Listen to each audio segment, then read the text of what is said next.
Hi welcome to my channel నేను మీ నాని. రాజమౌళి గారి మహేష్ బాబు గారి SSMB 29 అసలు ఈ సినిమా కాన్సెప్ట్ ఏంటి, అసలు ఈ సినిమా టైటిల్ ఏంటి, అసలు సినిమా విజువల్స్ ఎలా ఉండబోతున్నాయి, మహేష్ బాబు గారి లుక్ ఎలా ఉండబోతుంది అని అంటే సంవత్సరం పాటుగా వెయిట్ చేస్తున్న అభిమానులందరికీ కూడా ఈరోజు మాత్రం మహేష్ బాబు గారి లుక్ చూసి నిజంగా ఒక ఫుల్ మీల్స్ అని చెప్పచ్చు. అసలు ఆ గ్లిమ్స్ కానీ ఏదైతే ఆ కాన్సెప్ట్ వీడియో ఉందో ఇప్పటివరకు కూడా మనం ఈ టైప్ ఆఫ్ వీడియో మాత్రం ఎక్కడ ఇప్పటివరకు ఇండియన్ స్క్రీన్ మీద ఎప్పుడు చూడాలి. నేను ఎందుకు చెప్తున్నానంటే ఇదేదో విజువల్గా కంప్యూటరైజ్డే కదా, సీజీ కదా, ఏముందో అన్న టైప్లో మాట్లాడతారు కొంతమంది. కానీ మీకు యాక్చువల్లీ అందరూ ఏమనుకుంటారు, గ్లోబ్ ట్రాటర్ అనుకున్నారు. కానీ ఈ టైం ట్రాటర్ అని ఎప్పుడైతే పడిందో మైండ్ మింగేసింది పోయి నాకైతే. టైం ట్రావెల్ మూవీస్ ఇవన్నీ కూడా మనకి క్రిస్టఫర్ నోలన్ గారివి, నెక్స్ట్ మన సౌత్లో అయితే మన సింబు గారిది ఒక సినిమా ఉంది వెంకట్ ప్రభు గారి డైరెక్షన్లో. ఆ టైంలో అనిపించేది ఇలాంటి కాన్సెప్ట్లతో మన మైథాలజీని మిక్స్ చేసి ఇండియన్ డైరెక్టర్ ఎవరైనా సరే ట్రై చేస్తే అదిరిపోద్ది కదా అనుకున్నాను. కానీ అది నా తెలుగు సినిమా, నా తెలుగు డైరెక్టర్, నా తెలుగు సూపర్ స్టార్ ఇద్దరు ట్రై చేస్తున్నారు అనగానే నాకు నిజంగా లిటరలీ ఎంత ఆనందంగా ఉందంటే చెప్తున్నా కదా. ఇంకా హాలీవుడ్, బాలీవుడ్ ఇంకేవి వుడ్లు లేవు, ఓన్లీ టాలీవుడ్. ప్రపంచానికి ఒకటే సినిమా, అది తెలుగు సినిమా అనే రోజు ఇంకా 27తో ఇంకా ఫిక్స్ అయ్యా. 3 నిమిషాల 40 సెకండ్ల వీడియో చూడగానే ఫస్ట్ వారణాసి స్టార్ట్ చేసి అంటార్కిటికా, సౌత్ ఆఫ్రికా, ఒక కేవ్, నెక్స్ట్ అలా త్రేతాయుధం తీసుకెళ్ళాడంటే త్రేతాయుధం తీసుకెళ్ళి హనుమంతుల వారిని చూపించినప్పుడు మాత్రం చాలా అంటే చెప్తున్నా కదన్నా, మనకి ఏవైతే హాలీవుడ్ నుంచి వస్తున్నాయో కొన్ని సినిమాలు, ఇప్పుడు హారీ పోటర్ కానీ, నెక్స్ట్ హాబిట్ కానీ, నెక్స్ట్ ఇప్పుడు in case game of Thrones series కానీ, ఇంకా క్లియర్గా చెప్పాలంటే అవెంజర్స్ కానీ, అది ఇది ఇప్పుడు క్రిస్టఫర్ నోలన్ గారు తీస్తున్న సినిమాలు ఒడిస్సీ కానీ, ఇవన్నీ కూడా దానికి మించిన కథలైతే మన ఇండియన్ మైథాలజీలో ఉన్నాయి. సో వాటిని బేస్ చేసుకుని మన డైరెక్టర్లు ఎందుకు సినిమాలు తీయలేదనే ఒక్కటి నుంచే ఉంది నాకు. కానీ ఇప్పుడు మహేష్ బాబు గారు, రాజమౌళి గారు దాన్ని టచ్ చేస్తే, అది కూడా టైం ట్రావెల్ టచ్ చేస్తున్నారంటే మహేష్ బాబు గారి అభిమానులంతా అదృష్టవంతులు ఎవడున్నాడు.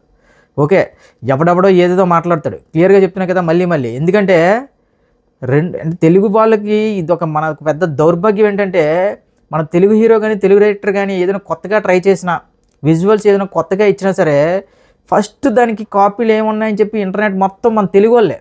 అది చెప్తున్నా కదా, ఈ అభిమాన వార్లు, ఈ ఫ్యాన్ వార్స్ అనే మధ్యలో చాలామంది తెలుగు క్రియేటివిటీ ఉన్న డైరెక్టర్లు, అదేవిధంగా హీరోలు కూడా నలిగిపోతున్నారు. అంటే ఇదే వీడియో ఇప్పుడు వేరే తమిళ నుంచి కానీ, మలయాళం నుంచి కానీ, ఇంకెక్కడి నుంచి వచ్చినా సరే ఏంట్రా విజువల్స్ ఎవడు ఎక్స్పెక్ట్ చేయలేదురా, మెంటల్ వచ్చింది, బుర్రపాడు, తోపు, తెరుగు, ఇంకా చెప్తున్నా కదా దానికి ఇంకెవ్వడే హ్యాంటీ ఫ్యాన్స్ ఉంటారు. ఇప్పుడు ఏంటంటే ఇది మహేష్ బాబు గారు, రాజమౌళి గారు. మహేష్ బాబు గారు అంటే ఆయన ఒక సూపర్ స్టార్ ఇంకా తెలుగు రాష్ట్రాలకి. అదేవిధంగా మహేష్ బాబు గారైనా, పవన్ కళ్యాణ్ గారికైనా, ఎన్టీఆర్ గారికైనా, ప్రభాస్ గారికైనా, రామ్ చరణ్ గారికైనా, అల్లు అర్జున్ గారికి ఎంతమంది ఫ్యాన్స్ ఉంటారో దానికి మించిన యాంటీ ఫ్యాన్స్ కూడా ఉంటారు. ఇప్పుడు ఆ యాంటీ ఫ్యాన్స్ పని ఏంటి, ఈ గ్లిమ్స్కి ఓన్లీ గ్రాఫిక్స్కి ఎంత టైం చేశారా, దీనికి ఎంత చేయాలా, అది చేయాలా ఏదైతే మాట్లాడుతున్నారు కదా. అక్కడ ఇది గ్రాఫిక్సా ఇదా అని కాదు, కాన్సెప్ట్ చూడు. ఆ కాన్సెప్ట్ ఏదైతే ఉందో mythology, next Indian mythology, next ఆ టైం ట్రావెల్ కాన్సెప్ట్ ఏదైతే ఉందో అది మాత్రం ప్రపంచ సినిమా కొత్త చెక్కేస్తుంది. ఇంకా మీరు ఫిక్స్ అయిపోయింది.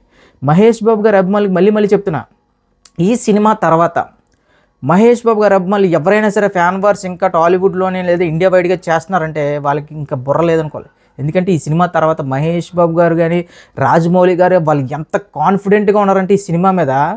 నేను మహేష్ బాబు గారి నుంచి అంటే ఎంత జస్ట్ అంత కాన్ఫిడెన్స్ చూడండి. ఇది నిజమే, ఆయన చెప్పింది నిజమే. ఎందుకంటే ఇది ఒక టైటిల్ అనౌన్స్మెంట్, ఇది ఒక కాన్సెప్ట్ వీడియో మాత్రమే. దీనికే ప్రపంచం ఊగుతుందంటే ఇంకా సినిమా రిలీజ్ టైంకి 2027 టైంకి అసలు ఎలా ఉంటుంది ఒకసారి ఇంకా ఆ ఊహకు అందట్లేదు భయ్య. అంటే నాకు ఎలా అనిపిస్తుంది అంటే ఒక పెద్ద సునామీ వచ్చి హిట్ చేస్తే ఎలా ఉంటుందో అలాంటిది ఒక 2027లో మహేష్ బాబు గారు, రాజమౌళి గారు వారణాసి అనే సినిమా ఒక ప్రపంచ సినిమాని హిట్ చేస్తే ఎలా ఉంటుందో ఆ రేంజ్లో ఉంటుంది. ఇప్పుడు సునామీ వచ్చి హిట్ చేస్తే మొత్తం తుడుచుకుపోయినట్టే వారణాసి సినిమా రిలీజ్ అయిన రోజు మాత్రం ప్రపంచ సినిమాలో ఉన్న రికార్డులన్నీ తుడిచిపెట్టిపోతాయి భయ్య. వీళ్ళు ఇంకా రాజమౌళి గారు నాన్నగారి స్పీచ్ ఇంకా అక్కడి నుంచి స్టార్ట్ అయింది నాకు. ఏంట్రా ఏదో అవుతుందిలే ఏదో అనుకున్నాను, కానీ ఆ విజయేంద్ర ప్రసాద్ గారు ఆయన మాటలు విన్నాక లిటరల్లీ గూస్ బంప్స్ వచ్చాయి. చెప్పారు కదా కొన్ని సినిమాలు నిజంగా దేవతలే చేయించుకుంటారు దగ్గరుండి అంటే ఇది అదే భయ్య.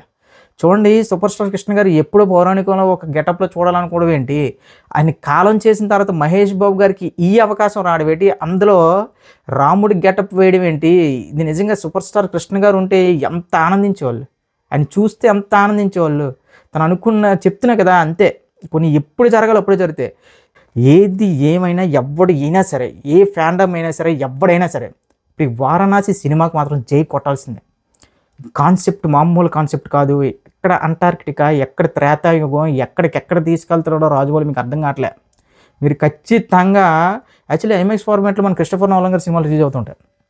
సో ఎందుకు మన వాళ్ళు ఇంత డబ్బు ఖర్చు పెడుతున్నారు, ఎందుకు అందులో షూట్ చేయట్లేదు అంటే ఒక ఇది ఉండేది. ఆ రేషియో కానీ అవన్నీ కూడా ఇప్పుడు మనకి రాజమౌళి మాత్రం అంటే తను ఊహించుకున్న విజువల్ని మన కళ్ళ ముందు యాస్టీజ్గా దింపాలనుకుంటున్నాడు. ఇంకా మీరు ఫిక్స్ అయిపోండి 2027 తర్వాత ఇంకా రాజమౌళి గారు కానీ మహేష్ బాబు గారు కానీ హాలీవుడ్, బాలీవుడ్, టాలీవుడ్ ఇంక ఏ వుడ్ లేవబ్బా. ఇంకా వీళ్ళిద్దరే వేలేస్తారు ఇంక ప్రపంచ సినిమాని. మహేష్ బాబు గారికి చాలా రోజుల తర్వాత, నా చిన్నప్పటి నుంచి ఇప్పటికీ నాకు పోకిరిలో మహేష్ బాబు గారు హెయిర్ స్టైల్ అంటే చాలా ఇష్టం. నాకు మళ్ళీ ఎందుకో ఈ సినిమాలో మహేష్ బాబు గారు మనకి ఆ వస్తూ ఉంటే ఆ అవు మీద ఎక్కి అలా వస్తున్నప్పుడు ఆ హెయిర్ అలా గాల్లో ఊగుతుంటే భయ్య నాకు చాలా నచ్చింది. కర్లింగ్ హెయిర్ ఒకటి, ఈ హెయిర్ స్టైల్ మీద మాత్రం మహేష్ బాబు గారి హెయిర్ స్టైల్ మాత్రం నాకు తెలిసి పూరి జగన్నాథ్ గారి తర్వాత అంత కేర్ తీసుకున్న డైరెక్టర్ మాత్రం ఈయన అనిపిస్తుంది. ఆ మధ్యలో అతిథిలో కూడా చూపించారు, కానీ నాకు ఎందుకో ఈ హెయిర్ స్టైల్ మాత్రం చాలా బాగా నచ్చింది. ఇక ఆ విజువల్స్ కానీ అంటే యాక్చువల్లీ ఏంటంటే మనకు ఒక భీష్మ సినిమా ఉంది, గోపిచంద్ గారి సినిమా, సేమ్ ఇదే. ఆయన ఒక గంగిరెద్దు మీద వస్తారు ఒక సీన్లో, దాన్ని తీసుకొచ్చి ఏవి పెడతారు రేపు నుంచి అవన్నీ కామను, అవన్నీ పక్కన పెట్టండి. ఎందుకంటే రాజమౌళి గారు మహేష్ బాబు గారు చూడనటువంటి నెగిటివిటీ లేదా, వాళ్ళు చూడనటువంటి సక్సెస్ లేదు. ఇప్పుడు ఎవడైతే ట్రోల్ చేసాడో తర్వాత రేపు పొద్దున్న జై బాబు కొడతాడు, జై రాజమౌళి అంటాడు, అది ఫిక్స్. కానీ విజువల్గా మాత్రం ఏంటి ఎలా ఉండబోతుంది క్లియర్గా చెప్పాడు. ఎప్పుడు మన గతంలో కూడా మనకి మగధీర టైంలో కూడా ఏక టైంలో కూడా ఇది కథ అని చెప్పి రాజమౌళి గారు చాలా అంటే డైరెక్ట్ ప్రెస్ మీట్ పెట్టి చెప్పారు. దాన్ని ఈయన ఎక్స్ప్లెయిన్ చేయలేడు ఖచ్చితంగా. ఇది ఎవరికి ఆయన ప్రెస్ మీట్ పెట్టి చెప్పినా అర్థం కాదు. నీట్గా ఇది విజువల్గా ఒక వీడియో రూపంలో చూపించాలి కాబట్టే ఆయన వీడియో రిలీజ్ చేసినని నేను అనుకున్నాను. ఎలా చెప్తారు యాక్చువల్లీ 2027 సిఈ, నెక్స్ట్ ఏడీలోకి వెళ్తుంది, బీసీకి వస్తుంది. మంచి టైం మొత్తం ఆయన ఏం చేశాడంటే గ్లోబ్ ట్రటర్ అనుకున్నాం, మనకి ప్రపంచాన్ని చుట్టేస్తున్నాడు అనుకున్నాం, కానీ టైం ట్రావెల్ చేస్తూ ప్రపంచాన్ని చుట్టబోతున్నాడు. నెక్స్ట్ పృథ్వీరాజ్ గారి మాత్రం క్యారెక్టర్ మాత్రం ఎవడెవడైతే ట్రోల్ చేశాడో వాళ్ళందరికీ కూడా మామూలు షాక్ అయితే తగలదు. నాకు ఎందుకు ఇది చాలా అంటే చాలా బ్లాస్టింగ్ క్యారెక్టర్ అనిపిస్తుంది, the best villain character. Rajamouli గారి సినిమాల్లో విలన్ అంటేనే ఎలా ఉంటుందో మీరు ఊహించుకోవచ్చు. అలాంటిది రాజమౌళి గారికి డ్రీమ్ ప్రాజెక్ట్ అంటున్నారు, ఇంకా మహేష్ బాబు గారి డ్రీమ్ ప్రాజెక్ట్ అంటున్నారు. అందులో విలన్ అనేవాడు ఎలా ఉంటాడు, అలాంటిది అసలు రాజమౌళి గారి విలన్ ఎలా ఉంటారంటే చాలా స్ట్రాంగ్గా ఏంట్రా ఇది హీరోని మింగేసినా ఉంటాడు. కానీ ఇందులో ఒక వీల్ చైర్కి పరిమితం చేస్తున్నారంటే విలన్ కూడా టైం ట్రావెల్లో ఏదో ఒక మంచి ఇంకా బ్లాస్టింగ్ క్యారెక్టరే ఇంకా ఫిక్స్ అయిపోయి ఏదో ఉంటుంది. చెరువిడి ఆడిస్తారమ్మా ఈ ఇంకా టైం ట్రావెల్ అనే ఇంకా కాన్సెప్టే ప్యాక్ ఆడేస్తారు ఇంకా రాజమౌళి గారు. నాకు అర్థమైపోయింది ఆయనకి నచ్చింది ఇంకా ఇష్టానుసారంగా. ఆయన మామూలుగానే ఆయన సినిమాలు చూస్తే లార్జర్ దెన్ లైఫ్ ఉంటాయి. అలాంటిది ఇప్పుడు మైథాలజీని టైం ట్రావెల్ని మిక్స్ చేసి ఒక వారణాసి బ్యాక్డ్రాప్లో అసలు ప్రపంచం ఇవన్నీ ఆలోచించుకుంటే ఇంకా బియాండ్ మీ ఇమాజినేషన్కి, బియాండ్ మీ ఎక్స్పెక్టేషన్కి ఒక 10 రెట్లు 100 రెట్లు ఎక్కువేస్తాడు. ఇంకా విజువల్గా పిచ్చకపోతారు. విజయేంద్ర ప్రసాద్ గారు ఇంకా ఆయన మాట్లాడుతూ ఇది ఇందాలే చెప్దాం అనుకున్నాను, కానీ ఇది నాకు అంటే ఒక 30 నిమిషాల ఎపిసోడ్ ఉండబోతుంది ఈ సినిమాలో. చూడండి, అంటే క్లైమాక్స్ షూట్ చేసి వదిలేశారు ఆల్రెడీ. ఆయన షూట్ చేసుకున్నారు క్లైమాక్స్. ఎందుకంటే ఇప్పుడు క్లైమాక్స్ ఆయన షూట్ చేసుకున్నారంటే దాదాపు 2-3 ఏళ్ళు అయినా సరే సినిమా రిలీజ్కి ఆ టైం కల్లా వస్తుంది అవుట్పుట్ అని ఎంత మంచిగా ప్లాన్ చేసుకున్నారు చూడండి రాజమౌళి గారు. అంటే క్లైమాక్స్ ఏదో లాస్ట్లో షూట్ చేసుకుని అప్పటికప్పుడు ఏదో గ్లిచెస్తో రిలీజ్ అలా కాదు, ఫుల్ ప్లానింగ్. ఏ పార్ట్ అయితే సీజీ వర్క్ ఎక్కువ ఉంటుందో, ఏ పార్ట్ అయితే ఎక్కువ హార్డ్ వర్క్ ఉంటుందో దాన్ని ముందుగా తీసుకొని ఇప్పుడు దాని నుంచి సీజీ చేసుకుంటూ ఈజీగా 2020 సినిమా రిలీజ్ చేస్తారు. నాకు తెలిసి క్లైమాక్స్ విజయేంద్ర ప్రసాద్ గారు చెప్పిన 30 నిమిషాలు ఇంకా ఆయన మాట్లాడుతుంటే లిటరల్లీ గూస్ బూమ్స్ వచ్చినాయి. ఆయన 30 నిమిషాలు నేను ఒక రికార్డింగ్ లేదు, ఒక డైలాగులు లేవు, ఏది లేకుండా ఎస్ రా ఫుటేజ్ ఎలా ఉంటుంది అది చూసే ఆయన అంత పెద్ద డైరెక్టర్ సంభ్రమాచార్యాలకు లోనే రెండేశ్వర అంత పెద్ద రైటరు ఇక విజువల్గా అన్ని కలర్ గ్రేడ్తో సహా పడితే ఆ 30 నిమిషాలు ప్రపంచ సినిమా అనేది ఊగిపోద్ది. చెప్తున్నా కదా భయ్యా, ఈ గ్లోబ్ ట్రాక్టర్ SSMB 29 అది ఇది ఒక పుట్టిన పిల్లాడికి మనం బాబు అబ్బాయి అని అంటే పాపం పేరు పెట్టే వరకు పిలుచుకోలేం. కానీ ఈరోజు వారణాసి అనే టైటిల్ ఏదైతే రిలీజ్ చేస్తారో నాకైతే అదే బెస్ట్ థింగ్ అనిపిస్తుంది. ఎందుకంటే ఇంకా రేపు నుంచి మన SSMB 29 గ్లోబ్ ట్రాక్టర్ ఈ టైం ట్రాక్టర్ అలా కాకుండా వారణాసి మహేష్ బాబు గారి రాజమౌళి గారి పాన్ వరల్డ్ సినిమా వారణాసి అని చెప్పుకోవచ్చు. మహేష్ బాబు గారి అభిమానులకి వీడియో కొద్దిగా కన్ఫ్యూజింగ్గా అనిపించవచ్చు. ఎందుకంటే నేను విజువల్స్గా ఇవన్నీ చూసిన తర్వాత వాళ్ళు ఏం చెప్పబోతున్నారు అనేది ఊహించుకుంటేనే నాకు ఏదోలా అంటే మైండ్ దొబ్బేసింది.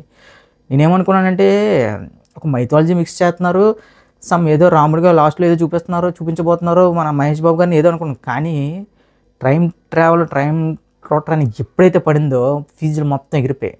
ఎందుకంటే అన్న చెప్తున్నా కదా, రాజమౌళి అనే వ్యక్తి మామూలుగానే లార్జర్ దెన్ లైఫ్ సినిమాలు తీస్తారు. ఆయన ఒక హీరో అనేవాడు 2000 మందిని కొట్టినా సరే అది రాజమౌళి గారే కన్విన్షన్గా చూపించగలరు. అలాంటిది ఇలా టైం ట్రావెల్తో పాటు ఇండియన్ మైథాలజీని మిక్స్ చేశాడంటే ఇంకా ఆ సీన్స్ ఎలా ఉంటాయో ఒక్కసారి ఊహించుకోండి.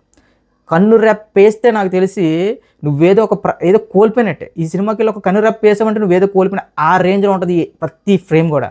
సో 2027లో జరగబోయే విస్ఫోటనం కోసం తెలుగు సినిమా లవర్గా మళ్ళీ చెప్తున్నా, నువ్వు ఎవడు ఫ్యాన్ అయినా సరే 2027లో వారణాసి సినిమాకి జై కొట్టాల్సిందే. మహేష్ బాబు గారి అమ్మాయికి మళ్ళీ సారీ, ఈ వీడియో మీకు మీకు కన్ఫ్యూజ్గా అవ్వచ్చు. అసలు నేను లిటరల్గా చెప్పాలంటే ఏం రాసుకోలేదు, ఏం ఫాలో అవ్వలేదు, జస్ట్ నేను ఏదైతే ఫీల్ అవుతున్నానో అదే వచ్చి చెప్తున్నాను. సో కన్ఫ్యూజ్గా ఉన్నా సరే వీడియో నచ్చితే లైక్ చేయండి, షేర్ చేయండి, కామెంట్ చేయండి, సబ్స్క్రైబ్ చేసుకోండి.